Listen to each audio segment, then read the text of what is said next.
இல்லாத ஊரிலே அடி ஆண் பூ கேட்பதில்லை.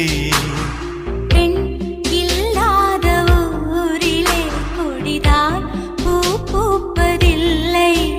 உன் புடவை முந்தானை சாய்ந்ததில் இந்த பூமி பூ பூத்தது. இது கம்பன் பாடாத சிந்தனை, உங்கள் காதோடு யார் சொன்னது? புது வெள்ளை மழை எங்கு பொழிகின்றது. இந்த கொள்ளை நிலா உடல் நனைகின்றது. இங்கு சொல்லாத இடம் கூட குளிர்கின்றது. மனம் சூடான இடம் தேடி அலைகின்றது. புது வெள்ளை மழை எங்கு பொழிகின்றது. இந்த கொள்ளை நிலா